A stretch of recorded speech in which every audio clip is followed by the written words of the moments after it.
Hey guys, welcome back. So I finally got a day here free where I can work on my old Jeep. And unfortunately, I don't have enough parts and tools to get any single one job I want done. So I'm having to do little bits and pieces of everything. But let me show you where I'm at. Oh, I got new tires. Check it out. These are Summit Trail Climbers 311050s.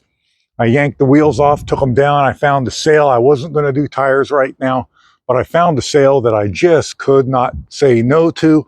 So I bought them. They're on there. And yeah, I think they really improved the look of the vehicle. And I got a stupid price on them, really. So things I'm working on besides the tires, I wanted to go through all the brakes while the wheels were off. And that's just not happening right now. So I'll have to pull them off another time and do that. But that's okay. So I'm working on the windshield frame, because this is something I've always had trouble painting. So I'm just working on sanding that down. I did get some self-etching primer. Hopefully this will keep it from the paint from flaking off of it again like it has in the past. Oh, and I also picked up one of these rubber eraser wheels. I'll put a link to everything below, of course. I picked up one of these because I want to get the rest of these decals off of it. And I tried the Vivor drum sander here, and that worked well, but man, it was aggressive. And I thought, I just want the decals off it. So people say these are great. They're only about 10 bucks. So I bought one and I'm going to try it. And the other thing, and I am going to repaint this whole thing, and I'm working on that. I've got a new paint gun coming for that, and I think I am still researching, but I think I've pretty much made up my mind on the paint and color and everything that I'm going to use. And I ordered a paint gun, and that's coming, and I'll let you know what it is when I get it. But today, I think what we're working on is going to be the rear bumper. Now, years ago when I worked in an exhaust shop, I put all these tube bumpers and rock slider Nerf bar things on, and they're just exhaust, just 3-inch exhaust tubing. And you can see when I took the back one off, this one is, where is it? There it is. It's all rusted out, and it's just exhaust tubing. So I am going to make a new one, and I am going to put it there. And the old one was just bolted to these bolts here. I think the new one, I'm going to bolt 4 points. And let me show you what I got to do that, and we'll bring a piece out and I'll show you where I'm at.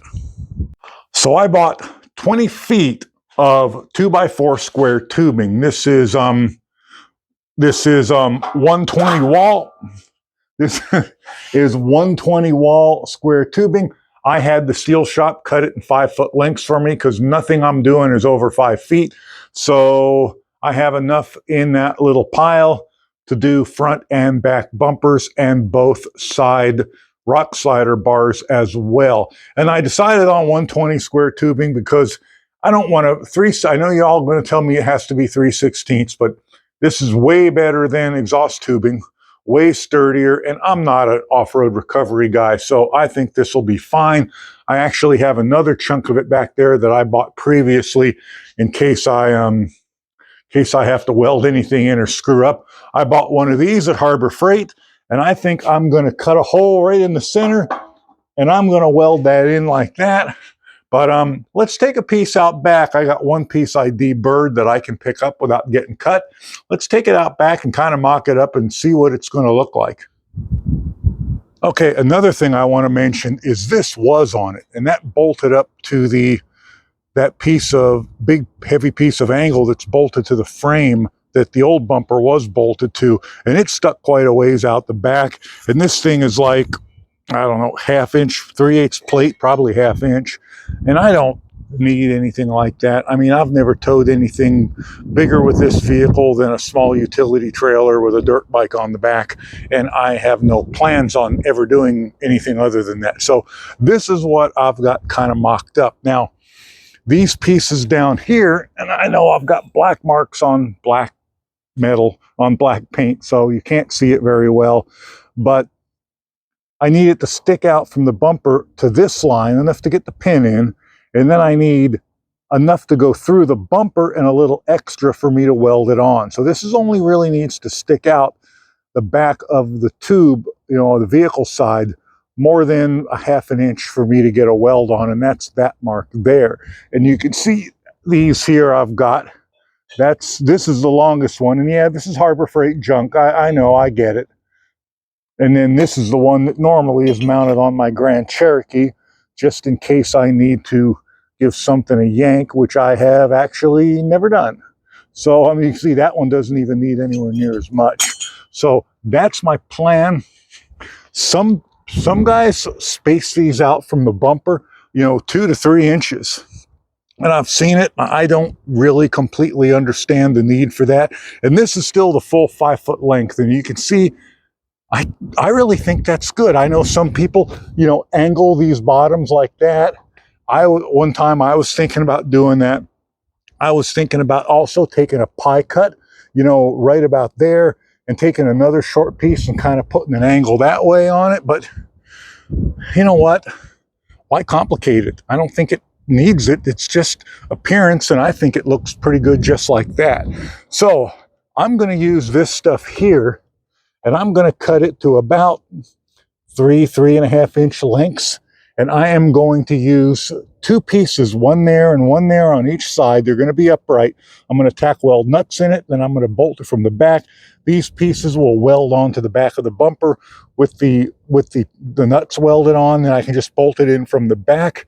And then in the center of that, I'm going to put those weld through shackle eyes.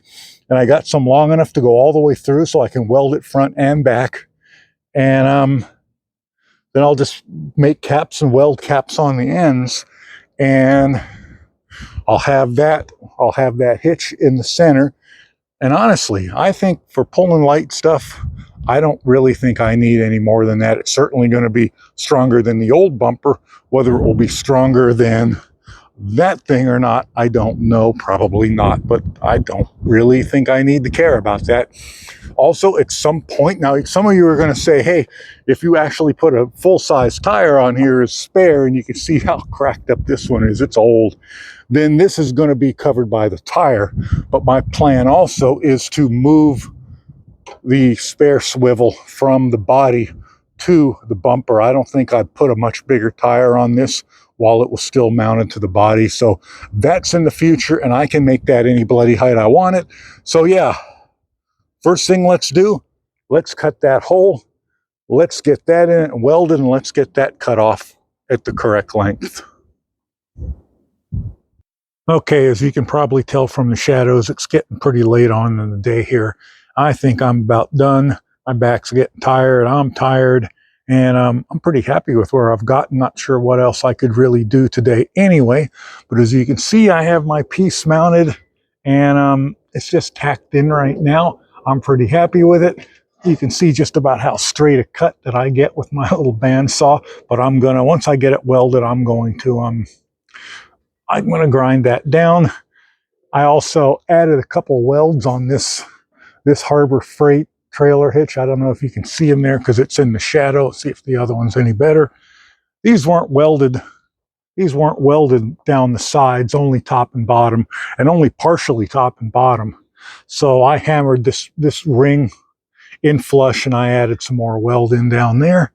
And I think I may have miscalculated slightly, because what I'm seeing right now is I'm not really 100% sure that my spare is going to close on that. If it does, it's going to be really close. Had I thought it through properly when I did it, I could have maybe moved it down one way or the other.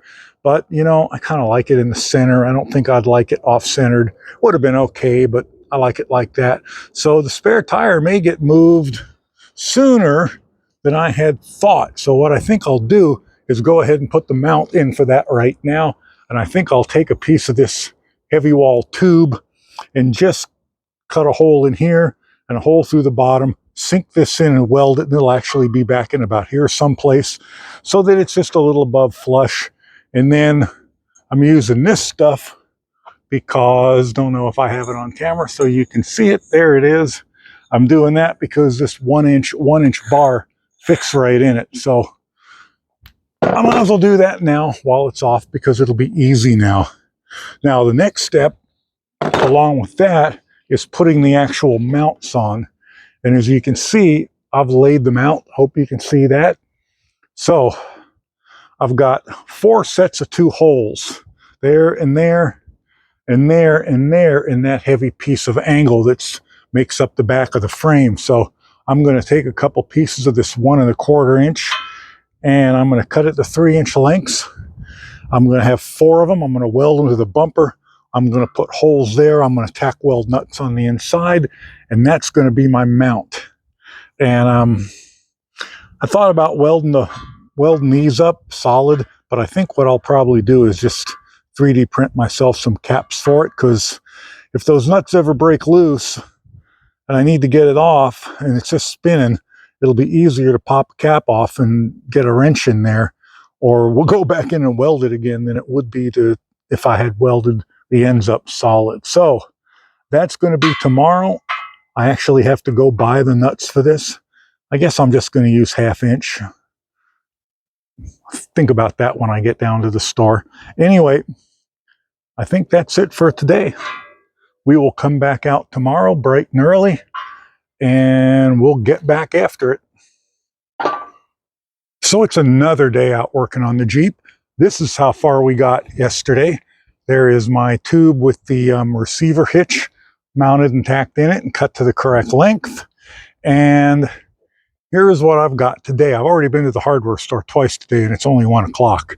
So I got my bolts. I had to hog these holes out a little bit in order to get 1/2 inch bolts in, but I put them in and I put the nuts on it. Obviously, the nuts aren't going to go there. Nuts are going to go someplace else, but I wanted to get an idea of what my center hole distance was as close as I could, because then I made these. These are going to be my mounts, and I had to take some 1/2 inch washers and trim the ends off, or the sides off, in order to get them inside, to go inside of there.